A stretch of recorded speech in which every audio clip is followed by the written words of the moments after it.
Hi guys, welcome to my channel. This is Harshavardhan. So ఈరోజు ఒక important topic, how to do business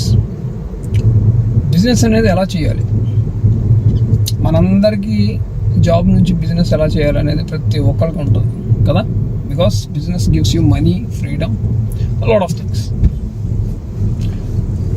ఒక చిన్న story చెప్తా. అదేంటంటే, ఒక చిన్న గ్రామం ఉంటుంది, ఒక విలేజ్. ఆ విలేజ్లో ఏంటంటే అందరూ ఒక 5 కిలోమీటర్స్ అలా వెళ్ళి వాటర్ కోసం అందరూ నెత్తిన కొండ పెట్టుకొని వెళ్ళి తెచ్చుకునేవాళ్ళు అనమాట. అక్కడెక్కడో ఒక బావి లాంటిదో దాన్ని ఏదో అంటారు, సెలయారు, వాటెవర్. ఆ 5 కిలోమీటర్లు నడిచి అందరూ అలాగే వెళ్ళి తెచ్చుకునేవాళ్ళు. కానీ అది కూడా ఏంది, ఒక మనిషి ఒక కొండ తెచ్చుకోగలరు కదా. ఒక ఫ్యామిలీలో ఎంతమంది ఉంటే వాళ్ళు వెళ్ళి తెచ్చుకునేవాళ్ళు. చాలా అది కష్టమైన పని. There is a problem. అలా వెళ్ళి నడిచి తెచ్చుకుంటే కానీ వీళ్ళకి నీళ్ళు రావు. సో అలా జరుగుతున్నప్పుడు ఏం జరిగిందంటే, ఒక అతనికి ఒక ఐడియా వచ్చింది. ఆ ఐడియా ఏంటంటే, మనం అక్కడి నుంచే వాటర్ని ఇక్కడికి తీసుకురావచ్చు కదా అని. సో అప్పుడు అతను ఏం చేశాడంటే, ఏదో ఒక పైప్ లాంటివి తీసుకొచ్చి పైప్ సిస్టమ్ని క్రియేట్ చేసి అక్కడ నుంచి వాళ్ళ గ్రామానికి సెట్ చేసాడు అనమాట. సెట్ చేయడానికి ఏదో ట్రై చేస్తున్నాడు, ఓకే. కానీ ఈ ట్రై చేసే ప్రాసెస్లో అతనికి నీళ్లు ఉండవు. ఎందుకు, అతను కూడా వెళ్ళి తెచ్చుకోవాలి కదా, కష్టపడాలి. సో కానీ అతనుకున్న టైంలో ఎలాగోలా ఆ పైప్ అనే దాన్ని అక్కడ నుంచి ఇక్కడికి మన విలేజ్కి ఎలాగోలా ఒక పైప్ సిస్టమ్ని తీసుకొద్దామని ఆ ఇన్ఫ్రాస్ట్రక్చర్ని క్రియేట్ చేస్తున్నాం. సో అందరు ఇతను చూసి, ఈడేంటి పిచ్చాడు, ఏదో చేస్తున్నాడు, పైపులు ఏంటి, ఇదేంటి, ఈడు అని చెప్తేనేమో అలాగే అక్కడ నుంచి ఎలా వస్తాయి ఇక్కడికి నీళ్ళు, వాటర్ ఎలా వస్తుంది అని అందరూ ఇన్ని ఒక పిచ్చోడిని చూసినట్టు చూశారు. ఓకే, రే నువ్వు అదన్నా చేయలేదా, నీకు మీ ఇంట్లో కూడా నీళ్ళు ఉండవు, ఎన్ని పనికి మాలిన పనులు ఆఫీస్ పనులు చూసుకో, నువ్వు కూడా ఇల్లు మాతో పాటు తెచ్చుకో, ఆ బిందెలో నీళ్ళు పట్టుకో, మాతో పాటు వచ్చని అందరూ అంటున్నారు ఊళ్ళో. అఫ్కోర్స్ అందరికీ అలా అనిపించవచ్చు. కానీ వీడికి ఒక ఐడియా వచ్చింది, ఒక కన్విక్షన్ అవుతుంది, నేను చేయగలను, ఇదేదో ఉంది, లెట్స్ ట్రై దిస్ అని. ఆ పైప్స్ అనేది తీసుకొచ్చి మెల్లగా చేయటానికి ఏమైందంటే, ఆల్మోస్ట్ ఒక 1 మంత్ పట్టింది. ఈ 1 మంత్లో కూడా చాలని వాటర్తో, ఎందుకు అది వచ్చిన కొద్ది టైంలోనే అంత కొంత వాళ్ళకి సరిపోయినంత చేసుకున్నాడు. కానీ మిగిలినంత టైం అంతా దీని మీద ఫోకస్ చేసి దీన్ని బిల్డ్ చేశాడు. ఎందుకు, గ్రామంలో తెలుసు కదా, వేరే పనులు మానేస్తే మనకు డబ్బులు రావు. కానీ ఆ టైంలో కొంత ఏదో అడ్జస్ట్ చేసుకున్నావు, ఎలాగో కింద పడో మీద పడో, ఏదో కష్టాలు పడో, ఎలాగో మొత్తానికి 1 మంత్లో పైప్ చేసి పైప్ సిస్టమ్ క్రియేట్ చేయడం వల్ల అక్కడ నుంచి వాళ్ళ ఊరికి డైరెక్ట్గా వాటర్ వచ్చేలాగా వాళ్ళు క్రియేట్ చేశారు. ఇప్పుడు అందరూ అప్పుడు ఆశ్చర్యపోయారు, మొత్తానికి భలే చేసేవారు అని చెప్పి అందరూ. కానీ ఇప్పుడు ఏం చేశాడు తెలుసా, మీరు అందరూ వాటర్ పట్టుకో, ఇక్కడ వాటర్ వస్తున్నాయి కాబట్టి వాటర్ పట్టుకోవాలంటే నాకు 100 రూపాయలు ఇవ్వాలి. ఓకే, సో 100 రూపాయలు ఇవ్వాలి అంటే ఇప్పుడు వాళ్ళు అక్కడికి వెళ్ళాల్సిన అవసరం లేదు. 5 కిలోమీటర్లు వెళ్ళి రావడానికి ఎంత టైం వేస్ట్ అవుతుంది, ప్లస్ ఆ ప్రాబ్లం, ప్లస్ అక్కడికి వెళ్తే ఒక బిందె పట్టుకుని రాగలవు. కానీ ఇక్కడ ఎన్నైనా అక్కడ నుంచి పైప్లో నుంచి ఇక్కడ తీసుకురాగలవు. సో తర్వాత ఏమైంది, ఒక్కసారి ఆ పైప్ సిస్టమ్ అనేది క్రియేట్ అయిన తర్వాత ఆపర్చునిటీ, ఎక్కడైతే ఆ ప్రాబ్లం ఉందో ఆ ప్రాబ్లమ్ని సాల్వ్ చేశాడు. ఆ ప్రాబ్లమ్ని సాల్వ్ చేయడం వల్ల ఒక బిజినెస్ అనేది క్రియేట్ అయింది. అంటే ఏంటి, ఇప్పుడు ఎవరికైనా మన బిజినెస్ అంటే ఏం లేదు, you have to find out A problem and దానికి సొల్యూషన్ కనిపెట్టాలి. పీపుల్ యొక్క ప్రాబ్లమ్స్ని ఫైండ్ అవుట్ చేయడం, what is the problem in the society, and you have to create a solution for that. That's called business. అదే entrepreneurship అంటే. So ఆ water problem అనేది వాళ్ళకి సాల్వ్ అయిపోయింది. సో ఇప్పుడు కనుక మీరు ఆ 100 రూపాయలు పెట్టిన దాన్ని 50 రూపాయలకి ఇవ్వచ్చు, 10 రూపాయలకి ఇవ్వచ్చు, 1 రూపాయికి కూడా ఇవ్వచ్చు, 1 రూపాయికి ఒక బిందె కూడా ఇవ్వచ్చు. కంటిన్యూస్ ఫ్లో వాటర్ అనేది రావచ్చు. సో ఈ ప్రాసెస్లో ఏం జరిగింది, బేసిక్గా he is the richest person in the village అయిపోయాడు.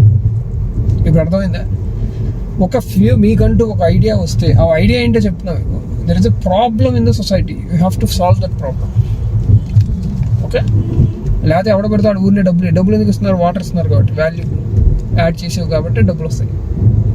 ఒక ప్రాబ్లమ్ని సాల్వ్ చేసావు, వేరే వాళ్ళ ప్రాబ్లమ్స్ని సాల్వ్ చేయటమే బిజినెస్ ఎంటర్‌ప్రెన్యూర్‌షిప్. ఓకే, చేశాడు కాబట్టే మనవాడికి వీళ్ళందరూ డబ్బులు ఇచ్చారు, ఊరినే వాళ్ళ. అది కంటిన్యూస్ ఫ్లో అవ్వటం వల్ల ఏమైంది, ఆబ్వియస్గా వాళ్ళ మనీ అంతా మనవాడికి వచ్చేస్తుంది. So he became the richest person in the village. So అది మీరు కూడా you have to find out A problem. ఎవరైతే బిజినెస్ చేయాలి, ఏదో చేయాలనుకుంటున్నారో, ఇంకా రకరకాల టైప్స్ ఆఫ్ బిజినెసెస్ ఉన్నాయి. బట్ మీరు ఎవరైతే ఒక బిజినెస్ చేయాలనుకుంటున్నారో you have to think like this. ఈ ప్రాబ్లం ఉంది పర్టికులర్గా, అది మీకున్న లొకాలిటీలోనే అయి ఉండొచ్చు, అది తెలీదు. ఇప్పుడు చూడండి, ఫర్ ఎగ్జాంపుల్ ఫేస్బుక్ ఎలా ఉంది, వాళ్ళ లైబ్రరీ క్రియేట్ చేసుకోవడానికో వాళ్ళ కాలేజ్లో. ఇప్పుడు ఎయిర్బిఎన్బి ఉంది, అది కూడా అంతే. వాళ్ళకి ఏదో ఉబర్ కూడా అంతే. ఒకసారి ఇప్పుడు వాళ్ళ ఆగిపోతే కారు మధ్యలో ఎక్కడి నుంచి ఎలా ట్రాన్స్పోర్టేషన్ అని ఆలోచన, అక్కడ వచ్చిన ఆలోచన అది Uber. At the same time YouTube కూడా అంతే. వాళ్ళ ఫ్రెండ్స్ ఏదో పార్టీ చేసుకుంటే ఆ పార్టీలో జరిగిన వీడియోస్ని పంపించడానికి వాళ్ళకి ఏమైందంటే ఆ వీడియోస్ని ఎలా పంపించాలో అర్థం కాదు. అప్పుడు క్రియేట్ అయిందే యూట్యూబ్. తర్వాత దాన్ని గూగుల్కి అమ్మేశారు అనుకోండి, that's a different story. Okay, so అది ఫస్ట్ ఆఫ్ ఆల్ మీరు ఒక ప్రాబ్లమ్ని ఐడెంటిఫై చేయండి, దాన్ని సాల్వ్ చేయడానికి ట్రై చేయండి. మీకుండే కన్విక్షన్ బట్టి ఆబ్వియస్గా మీరు సక్సెస్ అవ్వడానికి ఛాన్సెస్ ఉంటాయి. అట్లీస్ట్ మీరు ట్రై చేస్తే ఏంటంటే దానిలో అడ్జస్ట్మెంట్స్ ఏం చేయాలి అదంతా ఆన్ ద ప్రాసెస్. అదన్నీ that's none of our business. So ఎప్పుడైనా సరే మీరు సక్సెస్ఫుల్ అవుతారు అనేది నాకు ఇది. ఇప్పుడు ఫర్ ఎగ్జాంపుల్ నేను ఒక బిగ్ హెడ్జ్ ఫండ్ పెట్టాలనుకున్నాను, ఎందుకంటే స్టాక్ మార్కెట్ కాబట్టి. హౌ అనేది is none of your business. ఎందుకో చెప్పనా, ఇక్కడ నుంచి నాకు ఢిల్లీ వెళ్ళడానికి నాకు దారి వెళ్ళాలని డెస్టినేషన్ తెలుసు, కానీ దారి నాకు అక్కడ వరకే కనపడుతుంది. ఇక్కడ నుంచి ఒక 500 మీటర్స్ ఏమో, ఆ 500 మీటర్స్ ఇంకో 500 మీటర్స్ కనపడుతుంది. మన బ్రెయిన్ కూడా ఆ విజన్ అంతవరకే చూడగలదు. అక్కడ నుంచి చూడగలం, అర్థమైందా? అక్కడ నుంచి దారి అప్పుడు ఓపెన్ అయ్యింది, అక్కడ నుంచి ఇంకోటేదో దారి, అక్కడ హైవే ఉందేమో తెలియదు, అక్కడ ఇంకోటేదో ఉండొచ్చు. But you have to start. అర్థమైందా? స్టార్ట్ చేయకుండా, యాక్షన్ తీసుకోకుండా ఎనీ ఐడియా, రోజు పొద్దున్న లెగిస్తే చెప్తున్నాగా అలాంటి వాళ్ళకి అడుక్కునేవాడికి కూడా 100 ఐడియాలు వస్తాయి. కానీ యాక్షన్లో పెట్టినవాడు మాత్రమే, లేజీగా లేకుండా ఎవడైతే దాన్ని యాక్షన్లో పెడతాడో వాడే సక్సెస్ఫుల్ అవుతాడు. గుర్తుపెట్టుకోండి, you have to put in to action. Action ఉంటే ఇట్స్ వాల్డ్ ఈజ్ ఏంటంటే ఇట్స్ ఆల్ ఇప్పుడు దాన్ని ఏమంటారు, కాజ్ అండ్ ఎఫెక్ట్. అది ఇప్పుడు అక్కడ అగ్నిపర్వతం పేలిందంటే అది రోజు రావాల్సిందే, భూకంపం వచ్చిందంటే ఇవన్నీ పగిలిపోవాల్సిందే, ఇక్కడ ఎండ ఎక్కువ వచ్చిందంటే వర్షం పడాల్సిందే. సో ఒక కాజ్కి ఒక ఎఫెక్ట్ ఉంటుంది. అలాగే మీరు ఒక యాక్షన్ కనుక చేయకపోతే దానికి ఆ రిజల్ట్ అనేది రాదు. అది ఏమొచ్చిందని తర్వాత చూద్దాం, తర్వాత దాన్ని అడ్జస్ట్మెంట్ చేసి అది ఆటోమేటిక్గా మీకు తెలియకుండానే బిజినెస్ అనేది క్రియేట్ అయిపోతుంది. మీకు కొత్త ఐడియాస్ వస్తాయి మీ బ్రెయిన్కి. అప్పుడు దాకా చూడండి కొత్త ఇప్పుడు అన్ని ఎన్హాన్స్మెంట్స్ ఎలా జరిగినాయి చూడండి. కార్లు కూడా ఫస్ట్లో ఎలా ఉండేది, తోపుడు బండి రిక్షా అనగానే నమ్మేవాడు కదా, అలా ఉండేది కారు. చూడండి కావాలి ఫస్ట్ అది ఎవడేమన్నా, ఇప్పుడు చూస్తే నవ్వుతారు ఎవడైనా అది కారా అని. ఇప్పుడు చూడండి ఎలాంటి కార్స్ వచ్చేసినాయి.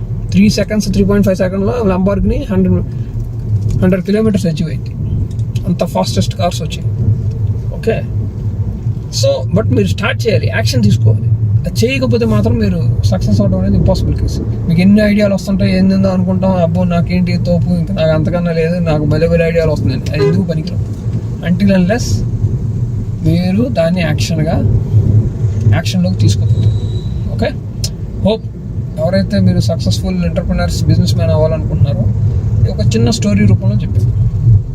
Okay, all the best, take action. Nike ఉంటుంది కదా, జస్ట్ డూ ఇట్, అంతే, జస్ట్ డూ ఇట్.